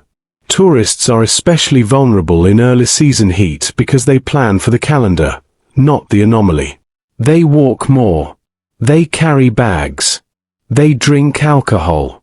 They may not know where shade, water, or medical help are. They may interpret early signs of heat illness as fatigue from travel. Then look at energy. Cooling demand rises. Wind output can fall under stagnant high pressure. Power prices respond. And when prices rise, Inequality widens because the people most able to cool are least likely to suffer the worst consequences. Then look at nights. This is the part that determines whether the event merely stresses people or starts breaking them. If overnight temperatures stay high, the whole map changes. Bodies do not recover. Buildings do not reset. Hospitals do not get the pause they need. Heat illness accumulates. The second day becomes worse than the first even if the maximum temperature stays the same. This is how the country-by-country tour becomes one diagnosis. The United Kingdom is not just hot. It is undercooled. France is not just exceptional. It is historically sensitized. Spain is not just hot. It is feeding the larger pattern. Ireland is not just unusually warm. It is losing part of its maritime protection. Italy is not just issuing bulletins. It is measuring persistence as health risk. Germany is not just seeing energy prices move. It is showing how the ridge can affect demand and supply at the same time. That is one event in 6 languages of stress. And that is why calling it hot weather across Europe is too weak. It is a continental heat load distributed across different vulnerabilities. Now imagine standing inside each city. London at the evening commute, with the record already written into the day and the underground heat settling into platforms. Paris with stone buildings holding the afternoon and bedrooms waiting for a night that may not cool enough. Madrid and Seville with heat that sounds familiar until the anomaly tells you it is not. Dublin with people surprised not just by warmth, but by the fact that the Atlantic has not delivered the old guarantee. Rome, Florence, Milan, Naples, watching heat bulletins not as weather headlines, but as public health thresholds. Berlin and other German demand centers watching the energy market react as cooling demand rises and wind output falls. Different skylines. Same lid. The false comfort is that every country has its own system. Its own meteorological service. Its own health agency. Its own power market. Its own building codes. Its own experience. That sounds like resilience. But under a continental ridge, fragmentation can also be weakness. Heat does not respect administrative borders. The air mass does not stop at Dover, the Pyrenees, the Alps, or the Irish Sea and ask which agency owns the next warning. The ridge operates as one physical system, while humans respond through many separate institutions. That gap is where risk hides. The atmosphere is integrated. The response is fragmented. That is not an accusation. It is a structural fact. And structural facts matter during heat events because the failure pathway is often indirect. Not everyone collapses in the street. Many people suffer indoors. Some never call for help. Some do not realize they are in danger until confusion begins. Some avoid using cooling because of cost. Some schools remain open until the classroom is already unsafe. Some workers continue until heat stress becomes heat illness. Heat disasters are full of delays. Delayed recognition. Delayed response. Delayed medical presentation. Delayed infrastructure effects. Delayed mortality reporting. That is why the thermometer can tell the same story before the death toll does. And right now, in each country, the thermometer is saying the same thing in local dialect. The UK record says the northern edge of the ridge reached beyond the old seasonal envelope. France's exceptional May heat says the continent is under a historically unusual load. Spain's near 40°C risk says the source region is already hot enough to feed the system. Ireland's May maximum record says the heat signal has reached the maritime edge. Italy's Level 2 and Level 3 bulletins say duration is already being treated as a health variable. German power prices say the energy system is feeling the atmospheric pattern too. That is the geographic tour. Not a list of places. A map of simultaneous pressure points. And this is where the central question becomes unavoidable. Is this a one-off or a system-wide failure? If it is a one-off, the event still matters. Records fell. Alerts issued. Vulnerable people faced risk. Infrastructure felt strain. The historical pattern gained another data point. But if it is system-wide, then the records are only the visible surface. The deeper story is that Western Europe's housing, health, labor, education, transport, and energy systems are all being tested by the same early-season atmospheric architecture before peak summer. That is the shift.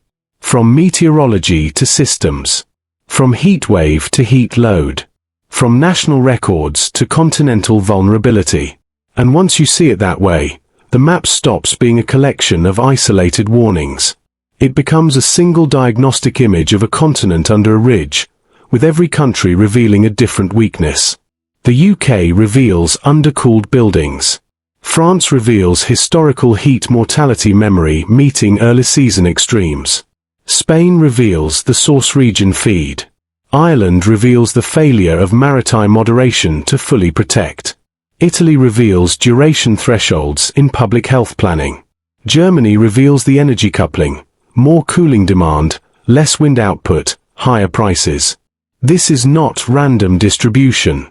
It is the same atmospheric architecture translated into local consequences. And in each city, the thermometer is telling the same story. Part 5. Systems not ready. I want to be straightforward with you because this is where the story becomes uncomfortable.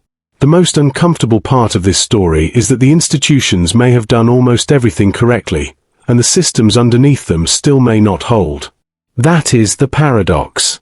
This is not a story where nobody saw the heat coming. This is not a story where the agencies were asleep.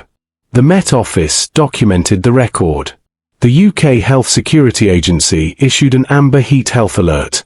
Météo-France used exceptional May heat language. Italy's Ministry of Health had Level 2 and Level 3 heat bulletins active. Forecast offices, health agencies, and public institutions were not silent. The warning lights came on. But the buildings did not change. The homes did not cool themselves.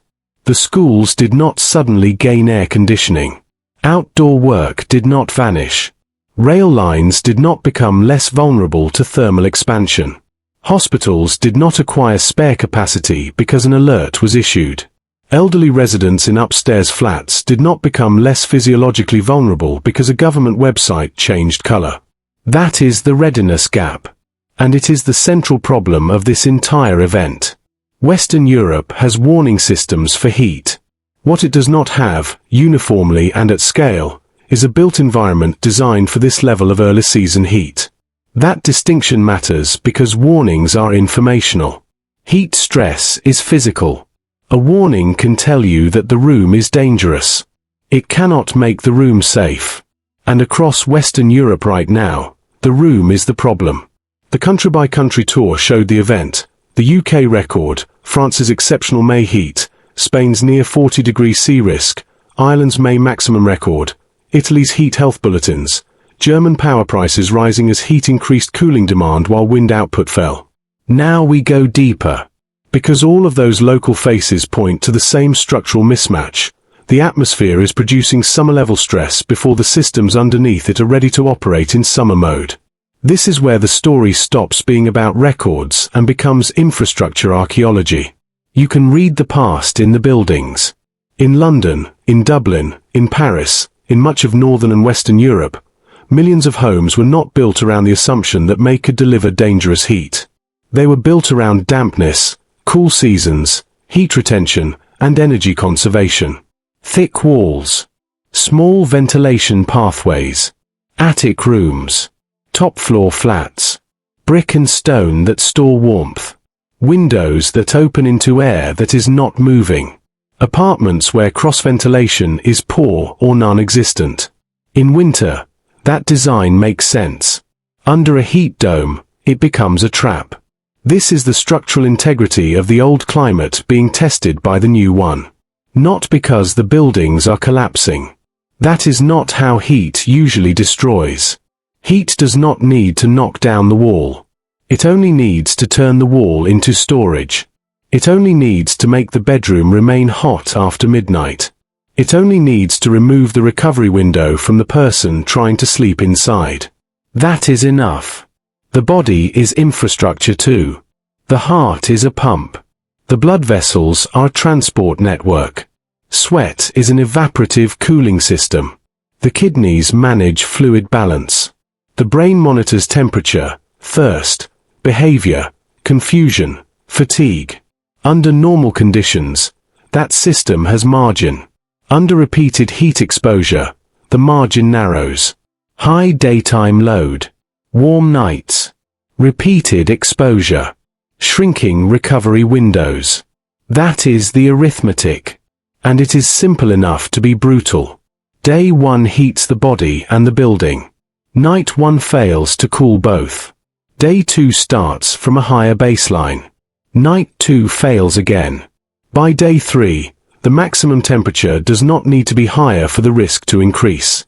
The load has already accumulated. This is why Italy's Level 2 and Level 3 bulletins matter. Level 2 says elevated temperatures can negatively affect health, especially vulnerable subgroups. Level 3 is where elevated risk conditions persist for 3 or more consecutive days. 3 days. That is not an arbitrary number. That is a systems number. It is the point where heat begins to reveal whether recovery is happening or not. If nights cool properly, the system gets partial reset. If nights stay warm, everything carries forward. People carry forward. Buildings carry forward. Hospitals carry forward. Power demand carries forward. Outdoor work carries forward. And every carry forward reduces margin. You will know something that almost nobody else knows. When you look at a heat wave, do not ask only how hot does it get. Ask how much heat did the system carry in from yesterday. That is the difference between reading weather and reading disaster. The thermometer gives you the symptom. The thermal carry forward gives you the disease. This is why the question in this part is not, is it hot? That question is already answered. The question is, if the ridge persists, what breaks first? Not necessarily breaks in the cinematic sense. Not a bridge falling down. Not a city going dark all at once. Heat failures are often quieter, smaller, distributed, and therefore easier to miss until they become statistics. A care home loses thermal comfort. An upstairs flat becomes unsafe overnight. A classroom becomes too hot for concentration, then too hot for safe attendance. A construction crew works through peak afternoon because the schedule was written for spring. A tourist walks too far because the calendar said May. An ambulance service sees call volume rise. A hospital ward struggles to keep vulnerable patients cool. A rail operator slows trains. A power market tightens because cooling demand rises while wind output falls. That is what braking looks like under heat. Not one failure. Many margins disappearing at the same time. And this is exactly why agency warnings, while necessary, are not enough. Take the UKHSA Amber Alert. In public language, amber may sound moderate. It is not the highest level. It does not sound like collapse. But inside a health system, amber means prepare. It means vulnerable people may be at increased risk. It means health and social care services need to move from awareness into readiness. But readiness for what? For heat illness. For dehydration. For cardiovascular strain. For people whose medication affects their ability to regulate temperature. For older adults living alone. For disabled people who cannot move to cooler spaces easily. For people in housing where the indoor temperature may exceed the outdoor risk because the building stores heat. For social care workers trying to reach more people during the same conditions that make travel and labor harder. The alert is correct. The physical environment is still inadequate. That is not a contradiction. It is the whole problem. Warnings can be good and readiness can still be poor. A school is not just a building full of children. It is a heat system. It has roof exposure, wall material, window orientation, ventilation, occupancy density, internal heat from bodies and electronics, playground surface, shade availability, drinking water access, and rules about uniforms, breaks, and outdoor activity. Many schools in the affected regions were not designed for repeated May afternoons at or near dangerous heat thresholds. Opening windows helps only if the outside air is cooler or moving. Under a stagnant ridge, windows can simply invite more warm air into a space already loaded with solar energy. Fans help only within limits. They move air. They do not remove heat. In some conditions, especially when indoor temperatures are very high, fans can become less protective for vulnerable people because they increase convective heat exposure without lowering the air temperature. Air conditioning solves some immediate health risk, but it introduces another system dependency, electricity demand. And that takes us to Germany. Reports described German power prices rising as heat increased cooling demand while wind output fell. That is the energy system version of the same ridge. High pressure often means weak wind. Weak wind can mean lower wind generation. Heat means more people seek cooling. So demand goes up while a supply source goes down. That is not just bad luck. That is physical coupling. The atmosphere creates the demand and suppresses part of the supply in the same event. This is the kind of detail that separates a weather story from a system story. A viewer sees hot weather. A power trader sees load. A grid operator sees generation mix. A household sees cost. A vulnerable person sees the decision. Can I afford to cool the room, or do I endure it? That decision is where climate risk becomes inequality. Because heat protection is not evenly distributed. Some people have air conditioning. Some people have shaded homes. Some people can work remotely. Some people can leave the city. Some people can buy fans, blackout curtains, portable cooling units, hotel rooms, train tickets, or time off. Others cannot. They stay in the thermal architecture assigned to them by income, age, health, job type, and housing market. That is why lack of air conditioning is not just a comfort issue. It is a mortality variable. In Northern Europe, widespread lack of domestic air conditioning has often been treated as evidence that it was not needed. Historically, that was partly true. The climate did not demand it at the same frequency. Heat waves came, but not with the same baseline, not with the same early season reach, not with the same acceleration in Western European heat trends. But the physical world has changed faster than the built world. Buildings last decades. Climate baselines can shift inside the lifetime of a mortgage. That is the archaeology. Every uncooled flat is a record of the climate assumption that existed when it was built, renovated, rented, or regulated. Every classroom without cooling is an artifact of a different May. Every care home without adequate summer heat resilience is a piece of infrastructure designed around yesterday's risk distribution. And now the ridge is testing all of it. This is not sentimental. It is arithmetic. The design envelope was one thing. The atmosphere is producing another. The gap between those two is where harm appears. The math doesn't work. It's not possible. Full stop. Outdoor labor is another part of that gap. Heat risk for outdoor workers is often undercounted because the worker is not trapped in a building. They are outside. They have air. They can move. That sounds safer until you add exertion, direct sun, reflective surfaces, protective gear, time pressure, and limited rest. A road worker standing over asphalt experiences more than the official air temperature. A construction worker in a hard hat and high visibility gear is not living inside the same thermal world as a person checking the weather from a shaded office. A delivery rider moving through a city is generating body heat while absorbing heat from traffic, pavement, and sun. An agricultural worker may be far from immediate cooling, shade, or medical support. The thermometer is not the exposure. The exposure is air temperature plus sun plus humidity plus exertion plus clothing plus duration plus recovery. That is the full equation. And during early season heat, workplaces may not have shifted into full heat protocols. Schedules may still reflect normal spring expectations. Breaks may be insufficient. Workers may push through because pay, deadlines, or job insecurity make caution expensive. This is how heat becomes a labor problem.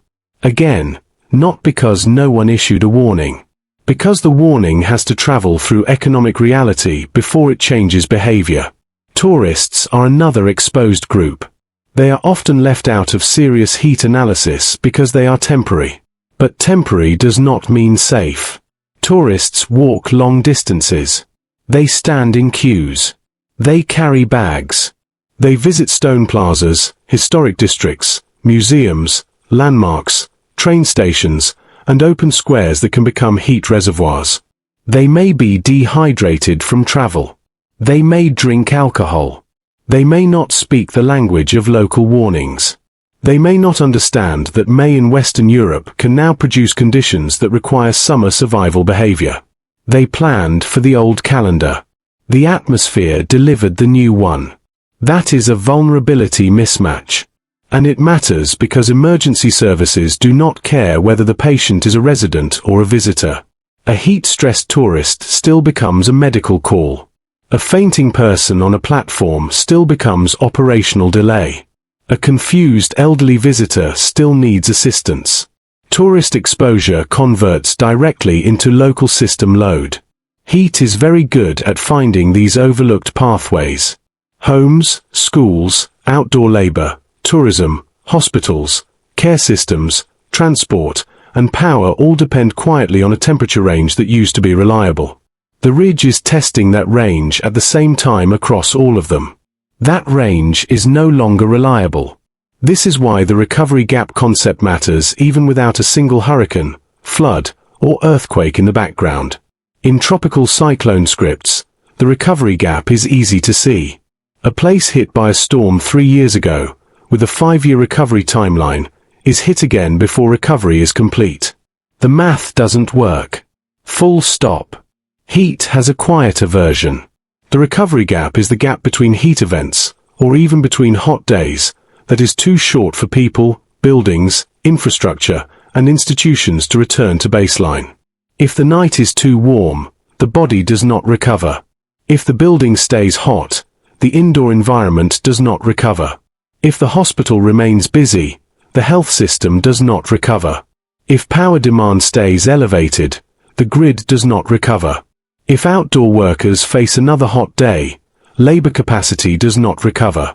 When the interval between stress periods is shorter than the time required for recovery, you have a recovery gap. And during a persistent heat dome, the recovery gap can happen every 24 hours. That is the part people miss. You do not need another separate disaster to create a recovery gap. The same heat event can create it internally. Day follows day faster than the system can reset. That is why warm nights are so dangerous. They erase the recovery interval. The day is the punch. The night is supposed to be the breath. If the breath is removed, the next punch lands on a weakened system. That is the physical arithmetic of heat stress, and it is not negotiable.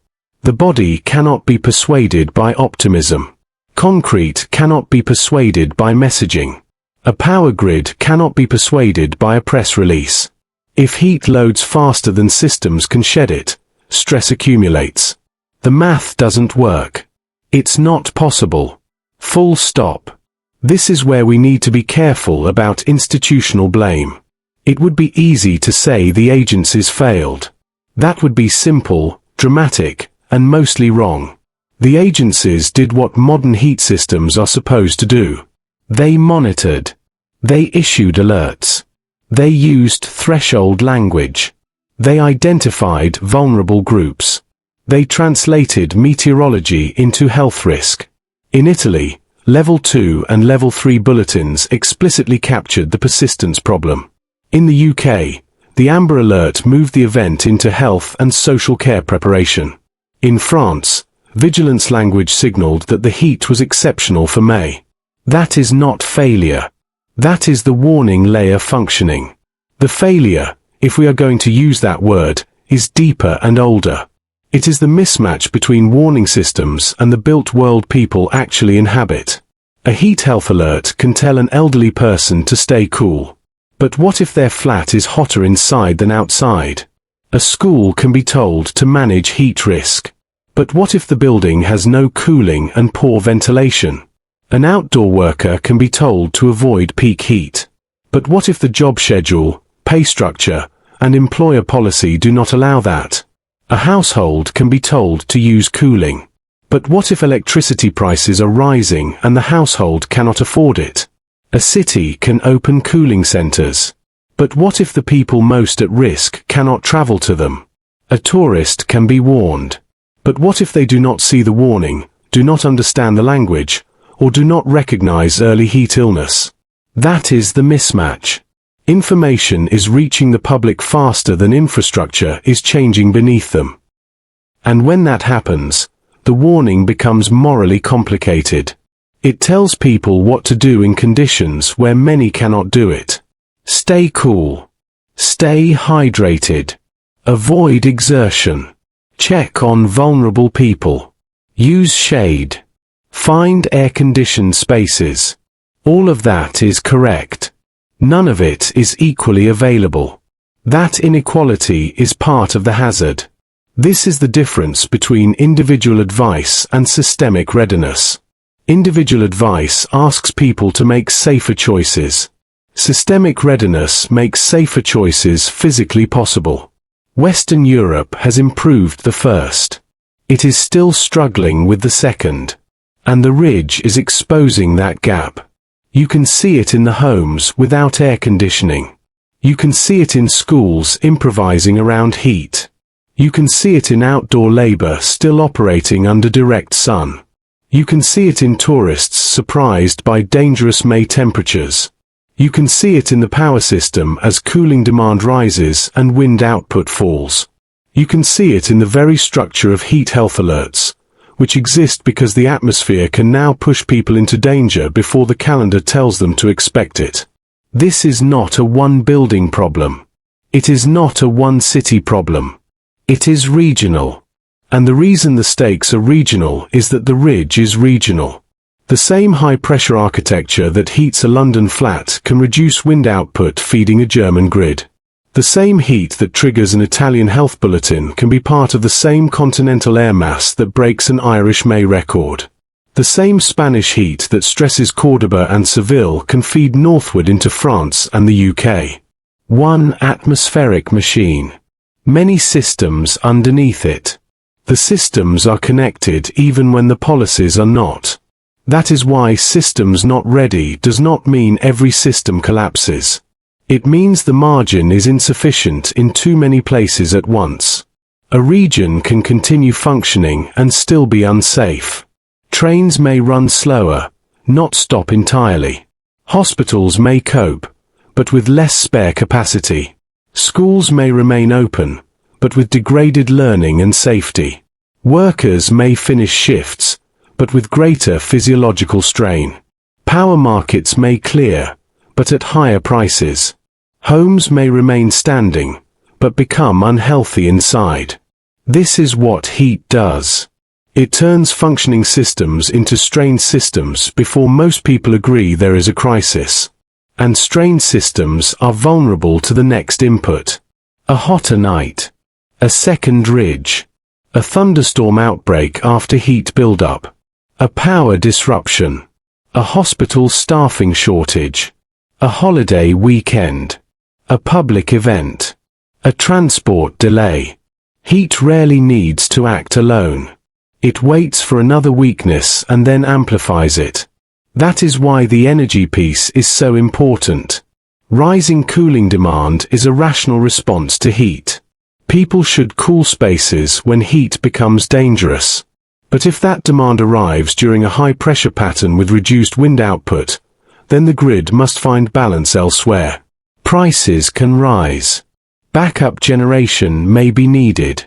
Vulnerable households may face cost pressure. And every conversation about cooling becomes a conversation about energy resilience. You cannot adapt to heat only by adding air conditioners if the power system is not ready for the load.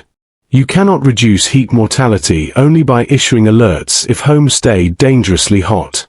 You cannot protect workers only by telling them to hydrate if labor rules do not enforce rest, shade, and schedule changes. You cannot protect children only by advising schools to be careful if the classrooms were built for a different climate. Adaptation has to be physical. Shade is physical. Insulation that rejects summer heat is physical. Ventilation is physical. Cool roofs are physical. Trees are physical. Water access is physical. Labor protections are operational. Hospital surge capacity is operational. Energy resilience is infrastructural. Warnings are the beginning. They are not the adaptation. And right now, the event is showing what happens when warning systems outrun physical readiness. This is the central critique, and it is not a cheap one. The agencies are not the villain. The thermometer is not the villain. The ridge is not malicious. The problem is that the climate signal has moved into the built environment faster than the built environment has moved in response. That is how you get a record May heat event across Western Europe where the official warnings are present, the public health language is active, and yet millions of people are still exposed in spaces that cannot cool. The math doesn't work. If the ridge persists, what breaks first? The answer may not be one thing. It may be a sequence. Sleep breaks first. You wake at 3 a.m. and the room is still 27 degrees Celsius. You do not fall back asleep. Tomorrow you go to work tired. The tiredness is not dramatic. It is cumulative. By day 3, your heart is working harder than it should. You do not know this. You only know you are sweating more than yesterday. The train is delayed. The delay is not dramatic. It is one delay among many. But the hospital needed that train to bring the nurse. The nurse does not arrive on time. The ward is short. The ward is hot. Someone does not get checked. The check does not happen. The death certificate will not say heat. It will say cardiovascular failure. It will not say the ridge caused it. The ridge will have moved on by then. Each sentence is a step. Each step is small. The horror is in the accumulation, not the individual step. That is what breaking looks like. Not one failure. Many margins disappearing at the same time. And this is exactly why agency warnings, while necessary, are not enough. Now, within hours of the UK record, social media began circulating the explanation. It's just May. We've had hot Mays before. The climate has always changed. These sentences are not lies. They are category errors. A hot May in 1922 reached 32.8 degrees Celsius. A hot May in 2026 reached 35.1 degrees Celsius. The difference is not 2.3 degrees Celsius. The difference is a ridge operating on a baseline that 1922 did not have. The difference is Mrs. Harris's flat. The difference is the 84-year-old body that does not recover overnight. We've had hot Mays before is a sentence that treats 1922 and 2026 as the same planet. They are not. The conspiracy post gets 1 million views. The careful explanation of subsidence warming gets buried. The algorithm does not care which is true. It cares which makes you stop scrolling. And the stop scrolling content is the content that tells you nothing needs to change. That is why the information war matters. Not because the conspiracies are dangerous in themselves. Most of them are too incoherent to drive organized action. But because they consume the attention and erode the trust that we need to respond to the real problem. And the real problem is not going away. The real problem is that the climate signal has moved into the built environment faster than the built environment has moved in response. That is the thermal ratchet. Not one apocalypse. A narrowing margin. And if the ridge leaves quickly, this part still matters because it tells us what the next ridge will find. It will find the same homes unless they are retrofitted. The same schools unless they are cooled. The same outdoor workers unless protections change. The same power vulnerabilities unless heat and low wind planning improves. The same vulnerable people unless social care capacity grows. The same cities unless shade, ventilation, and cooling access become infrastructure rather than advice. But if the ridge does not leave quickly, then these vulnerabilities move from exposed to active. The first phase is recognition. The second phase is accumulation. The third phase is failure. We are already past the first. We are watching the second. The question is how close the region gets to the third. Because high daytime heat is only one half of the disaster. The other half arrives after sunset, when the body asks for relief and the building either gives it or refuses. And this is before the worst-case night temperatures arrive. Part 6. What comes next? The UK Health Security Agency did not say catastrophe. It said amber. And that is exactly why you need to pay attention. Amber is the kind of word that sounds manageable until you understand the system it belongs to. It is not written for panic. It is written for hospitals, for care homes, for ambulance services, for councils, for social workers, for people trying to decide whether the weather has crossed from discomfort into public health risk. The UKHSA language is restrained. High temperatures may put vulnerable people at increased risk. Health and social care services should prepare. Pause on that. Not because the words are dramatic. Because they are not. That is the point. When a public health agency uses restrained operational language, it is not trying to frighten the public. It is trying to move institutions. It is saying, in the quietest possible way, that the atmosphere has now entered the part of the chart where people can get hurt. And the alert window matters. The UKHSA Heat Health Alert runs through May 28. France's heat episode, according to Météo-France, is expected to continue through the weekend. Italy's Ministry of Health bulletins are already active, with Level 2 and Level 3 thresholds tied not just to temperature, but to persistence. The Met Office daily observations now matter every afternoon, because each new maximum tells us whether the ridge is weakening, holding, or reloading. This is the part of the story where the honest answer is uncomfortable. We do not yet know. We do not yet know whether this becomes a short-lived May anomaly or the first visible signal of a longer Western European heat regime. We do not yet know whether the ridge breaks cleanly or only relaxes for a moment. We do not yet know whether cooler Atlantic air arrives with enough force to ventilate the cities, flush the buildings, lower the nights, and reset the human health risk. And I want you to sit with this for a moment because the uncertainty you feel is not a failure of forecasting. It is the actual physical condition of the atmosphere. The future is not hidden because experts are withholding it. It is hidden because the ridge is still interacting with the jet stream, the land surface, the source region over Iberia and North Africa, cloud fields, wind patterns, night temperatures, and the ability of Western Europe cities to release stored heat. That is not one variable. That is a coupled system. And coupled systems can change category very quickly. The mechanism is clear enough. One persistent high-pressure ridge producing multiple national records. The loading phase is what makes it worse. France heating days before the UK record, the ground and buildings carrying heat forward, the atmosphere preparing the headline before the public saw it. The history is what makes it harder to dismiss. 2003, 2018, 2019, the European heat pattern that keeps returning through blocking, high pressure, and circulation anomalies. The geography showed the distributed vulnerability. The UK, France, Spain, Ireland, Italy, Germany, each country showing a different face of the same atmospheric architecture. The readiness gap exposed what the ridge finds underneath. Warnings that functioned, buildings that did not cool, energy systems under pressure, vulnerable bodies losing recovery time. Now we ask the question none of those layers can resolve yet. Will the next weekend bring relief or the first wave of something far worse?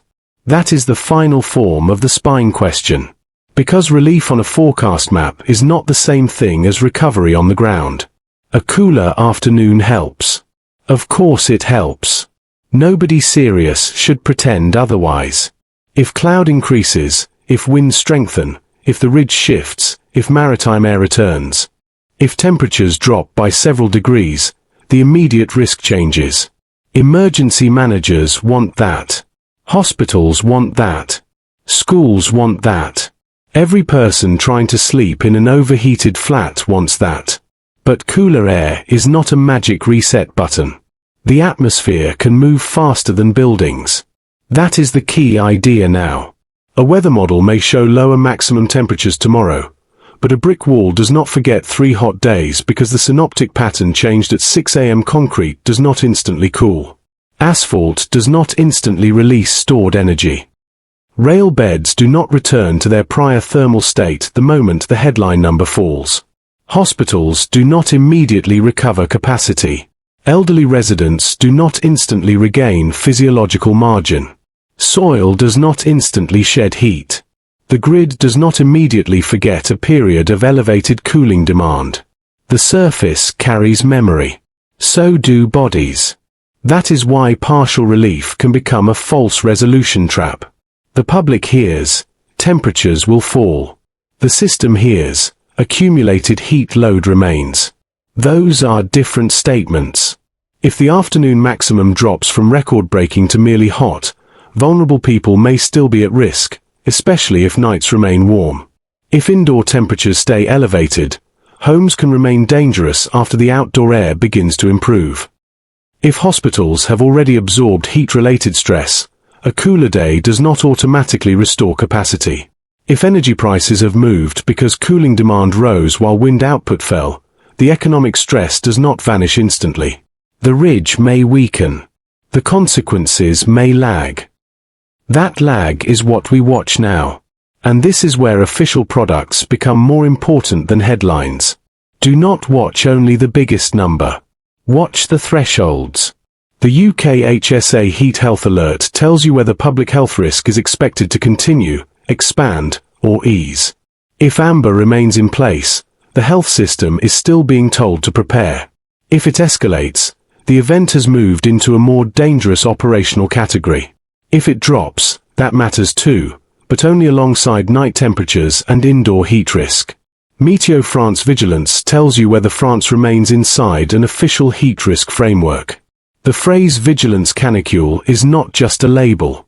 It is a signal that the heat is being treated as a public hazard, not a lifestyle inconvenience. Met Office daily observations tell you whether the UK record was the peak or part of a sequence. 1 record day is alarming. 2 consecutive record days are more alarming. A 3rd day near the same range, even without a new record, would matter because persistence matters. Italy's Ministry of Health bulletins tell you whether heat risk is becoming a duration problem. Level 2 is already health relevant. Level 3 is where elevated risk conditions persist for 3 or more consecutive days. That is the operational language of accumulated exposure. These are the instruments now. Not vibes. Not social media maps. Not one viral thermometer screenshot. And this matters because the information environment is bad at heat. A viral screenshot of one thermometer gets attention because it is visually dramatic. A crowded beach gets attention because it looks contradictory. A comment saying it's just summer spreads because it is simple, familiar, and emotionally easy. But a carefully worded heat health bulletin affecting millions of people gets almost none of that attention. A persistence forecast does not go viral. A nighttime minimum does not look spectacular on a feed. A power market signal tied to cooling demand and falling wind output is too complex to compete with a single image. The conspiracy post gets 1 million views. The careful explanation gets buried. Official alert levels. Daily observations. Nighttime lows. Wind patterns. Cooling demand. Power prices. Health system signals. The position of the ridge. The arrival or failure of ventilation. That is how you read uncertainty without surrendering to it. And the honest answer is that uncertainty is not comfort. When experts hesitate, it does not always mean the event is less serious. Sometimes it means the range of plausible outcomes is wide enough that overconfidence would be dishonest. The ridge could break. The ridge could shift. The ridge could reload. Cooler air could arrive in the UK while France remains under heat. Thunderstorms could interrupt the heat locally while leaving humidity and warm nights behind. Spain could remain hot enough to continue feeding the pattern. Italy could stay under duration-based health risk. Ireland could cool faster because of Atlantic influence, or remain inside enough of the ridge to keep stress elevated. Germany could see power market pressure ease, or continue if wind remains weak and cooling demand stays high. There is no single European outcome until the atmosphere chooses one. That is why this moment is difficult. A simple forecast would be easier. A clean disaster would be easier. A clear end date would be easier. But heat rarely gives us that. Heat fades unevenly. It leaves behind warm rooms, stressed bodies, and weakened systems. It creates risk in the gaps between official products and lived conditions. And those gaps are where people get hurt. This is before we even talk about the worst-case nights. Because nighttime is the true test. A heat wave with hot days and cool nights is dangerous. A heat wave with hot days and warm nights is a different category. Night is when the body is supposed to recover. The cardiovascular system gets relief. Sweat demand falls. Indoor spaces vent. Hospitals get a pause. Cities release heat back into the air. But if the night stays warm, the recovery window closes. That is when the event becomes cumulative in the most dangerous way. The first night removes rest. The second night removes resilience. The third night exposes vulnerability. And by then, the daytime maximum does not have to set another record. The system is already weakened. So when you look at the next forecast cycle, do not ask only, how hot does it get tomorrow? Ask these questions. Does the UKHSA alert remain amber through May 28th, or change? Does Météo-France keep heat vigilance active into the weekend? Do Met Office observations show another unusually high maximum, even if it falls short of 35.1 degrees Celsius? Do Italy's bulletins move more cities into level 2 or level 3? Do overnight temperatures fall enough to let buildings and bodies recover? Does wind return strongly enough to ventilate cities and support energy supply? Does Spain remain anomalously hot, continuing the feed of warm air northward? Do hospitals, schools, rail operators, and power systems report stress after the peak temperature begins to ease? Those are the next signals. You now understand why meteorologists track persistence more carefully than peak temperature. You now understand why public health agencies care about nighttime lows, not just afternoon records. And once you understand the continental ridgelock structure, you stop reading these records as isolated weather events. You read them as one atmospheric system testing multiple kinds of infrastructure at the same time. That is the open loop. Because the official end of a heat wave is not always the same as the end of harm. This matters at a civilizational scale, and not because one May heatwave ends civilization. That is not the argument. The argument is more serious because it is less theatrical. Civilization is coordination. It pushed France into language reserved for exceptional May heat. It pushed Spain toward near 40-degree C risk while helping feed heat northward. It pushed Ireland into a new May maximum record. It pushed Italy's health bulletins into relevance before peak summer.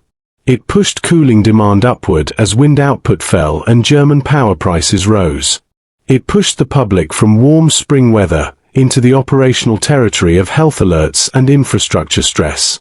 That is not an isolated weather story. That is a coordination test. And the test is not over just because one place cools first. This is the mistake people make with continental heat events. They look for one ending, one break, one cold front, one thunderstorm line, one forecast headline that says relief arrives. But Western Europe is not one room. It is a linked system of cities, climates, power markets, health services, and housing types. Relief can arrive unevenly. A cooler day in London does not mean France is safe. A thunderstorm in one region does not reset Italy. A lower maximum in Ireland does not change the fact that Spain may still be supplying hot air into the broader pattern. The map can improve in pieces while the event remains structurally important. That is why the next weekend matters. Will the next weekend bring relief or the first wave of something far worse? If the ridge breaks decisively, the story becomes a warning shot, a record-breaking May event that exposed vulnerabilities before summer fully began. If the ridge only weakens, the story becomes more concerning, partial relief masking retained heat and continued health risk. If the ridge reloads or persists, the story changes category. May becomes not the anomaly, but the opening act of a longer Western European heat regime. We do not yet know which one this is. That sentence is the most honest one in the script. We do not yet know. But we know what to watch. Watch the UKHSA heat health alert through May 28th. Watch Météo-France vigilance through the weekend. Watch the Met Office daily observations, not just for records, but for persistence near record levels. Watch Italy's Ministry of Health heat bulletins, especially any level 3 expansions. Watch nighttime minimum temperatures, because the night tells you whether recovery is possible. Watch wind output and power prices, because the ridge can stress supply while increasing demand. Watch hospital and emergency service signals, because human impacts often lag the meteorological peak. Watch whether Spain remains anomalously hot, because the source region matters. Watch whether cooler air actually ventilates buildings or merely lowers the outdoor number. That is informed vigilance. Not panic. Not reassurance. A measurable watch list. And if this event fades, those signals will show it. Alerts will step down. Nights will cool. Observations will fall back towards seasonal norms. Power demand will ease. Buildings will release heat. Health risk will decline. But if those signals do not improve together, then the headline temperature may be lying to you by omission. A lower maximum can coexist with dangerous accumulated heat. A cooler afternoon can coexist with warm indoor spaces. A forecast improvement can coexist with vulnerable people still under stress. That is the final lesson. The atmosphere can end the visible event before the built environment ends the lived one. So what comes next? The honest answer is still, we do not yet know. But the range of outcomes has narrowed into something we can track. The ridge either breaks, persists, or reloads. The nights either recover or they do not. The alerts either step down or stay active. The observations either normalize or remain anomalous. The systems underneath either regain margin or continue carrying heat forward. That is where the story stands. A record May heat event across Western Europe. One ridge. Multiple countries. Warning systems active.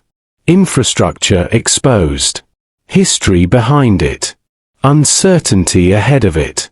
You know too much to be most people. You now understand that this is not a collection of national weather records. It is a continental ridgelock event testing the gap between warning systems and physical readiness. Subscribe for the next update. Drop a comment with what you are seeing in your city. And watch the alerts, not just the thermometer.